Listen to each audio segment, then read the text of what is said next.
This video is sponsored in part by Mirian.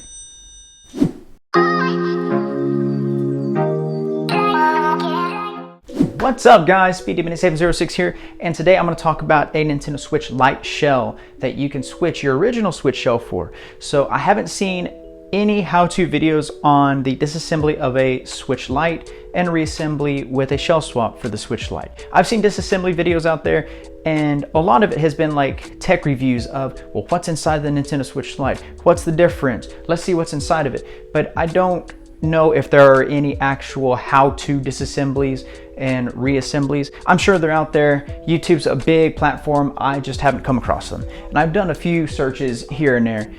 There is one channel by the name Retro Future. The host, his name is Elliot. And Elliot had posted on his channel about a Nintendo Switch Lite shell swap or aftermarket shell that he bought through Amazon. It's the same company, Mirian.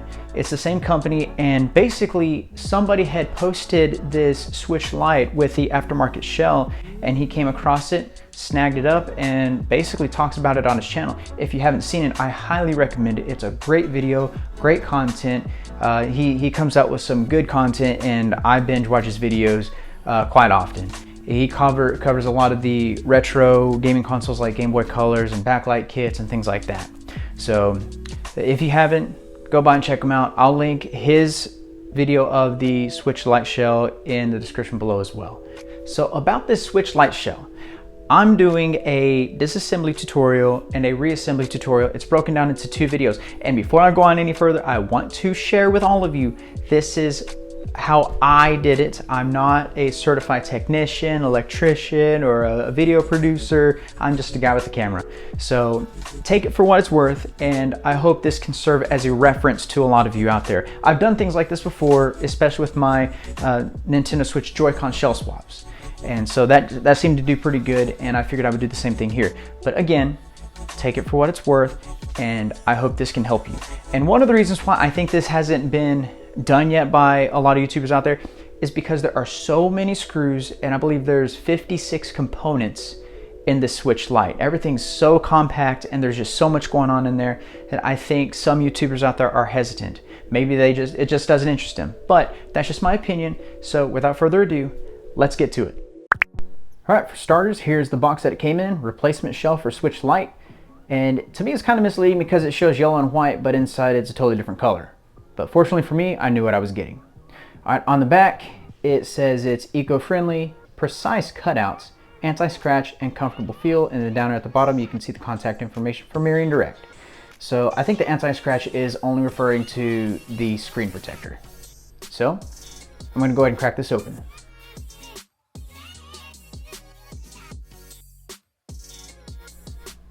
In here, we have the atomic purple Switch Lite shell and some components. We have what seems to be the screen protector. Oh, and we have some cleaning wipes with the dust absorber or the stickers to pick up any particles. So in this, it looks like it's just the screen protector with the adhesive backing, and it seems to be tempered glass, so that's pretty good.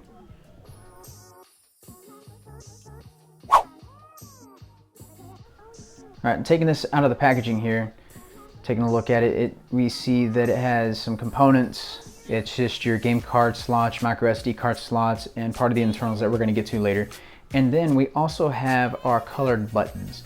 Now, something about these colored buttons is, once again, these are only indented with the lettering. There's no colored lettering. So I know for some people that might be a turnoff, but that's the option that they have right now. And looking at this, it looks like it's made pretty decently. It doesn't feel like it's cheaply made. It doesn't seem to be full of cracks or warping or anything like that.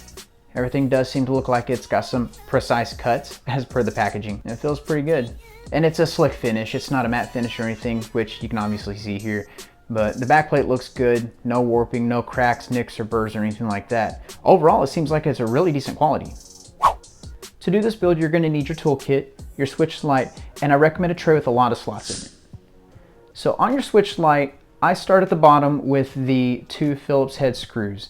After that, I choose to work on the top and remove those Phillips head screws. Once those are done, then I go to the back and I take off the 2 tri-wing screws on the left and the 2 tri-wing screws on the right.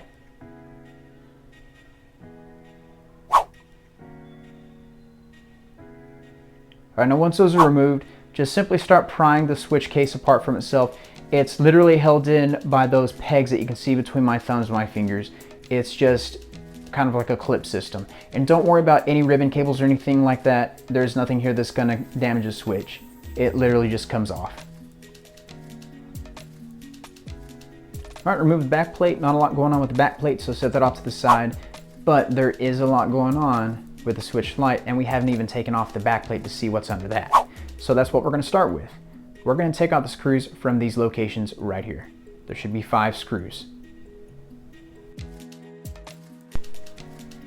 Alright, once those are taken off, take the back plate off and set it to the side.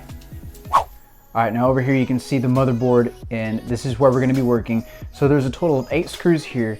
Now when you take these screws apart from the switch Lite, just make sure you know where they go back. If you need to take pictures, do so. Because right here there's 8 screws.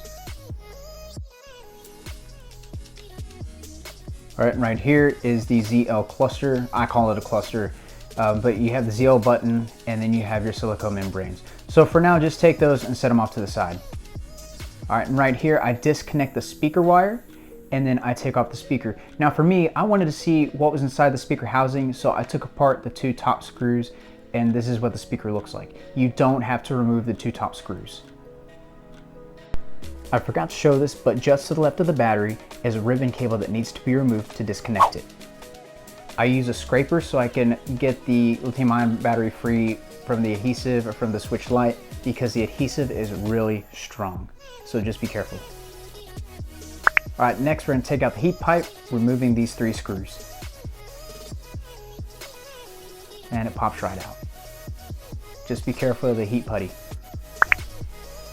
Alright, here we're going to take apart the fan. We're going to take it out. So 3 screws, the black wire, and a ribbon cable. The black wire simply just pops out. And for the ribbon cable, lift the locking tab and then simply shimmy it out with a pair of tweezers. And it comes right out. Alright, next we're going to take out these 2 screws by the charging port.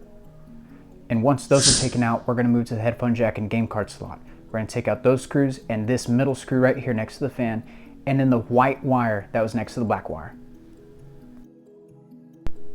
And once those are done, under the game card slot are 2 ribbon cables that we're going to have to remove later, so don't forget about those. Alright, now it's time to remove the screws in these locations. There's a total of 6.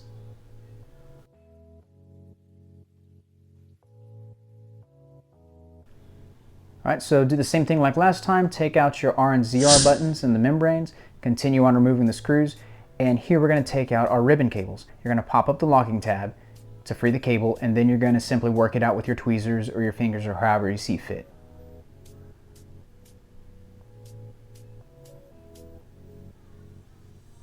Alright, once that's done, do the same thing for the thumbstick. Make sure all wires are disconnected. That was the white wire. Now you can set the motherboard off to the side, and this is what is left. Alright, we're going to take out these ribbon cables. Now this one's significant. I'll explain why later. So we'll start with the thumbstick and pull that one out. And then this is a bigger ribbon cable, and I didn't realize there was a screw under it, so I have to take out that screw. All right, and take care of the small ribbon cable, and then the motherboard should come out just like that. All right, this is what it should look like, and we're going to move on and remove the tray. So the tray has these 4 screws located inside of it. Now, part of that is this white wire, and it's connected to a sensor. So you want to work that white wire out from the pegs holding it in place so you can gain access to the screw that's holding it in place. And just be careful around the ribbon cable. There, now we have access. All right, now with that sensor removed, we can also remove the tray. We're almost there. So this is what's inside of it, and we're going to move over to our buttons. So we're going to take out all of the silicone membranes and set those off to the side, as well as our buttons.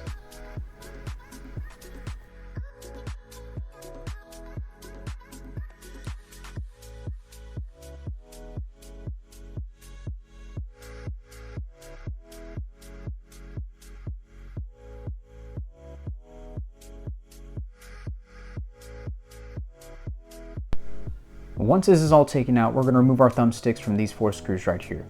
Something to take note is the locations these thumbsticks are sitting in. And make sure when you take them out, be sure to try not to tear those washers. Those are needed. Alright, the next part is removing the screen from the shell. So what I use here is a hair dryer. And what the purpose for this is to heat up the adhesive to make it not as sticky and allow it to be removed more freely from the shell. Alright, with the screen heated up, this removes from the shell a lot more freely. Just be sure to push along the edges and not the center of the screen. And now it's all removed. We're fully disassembled.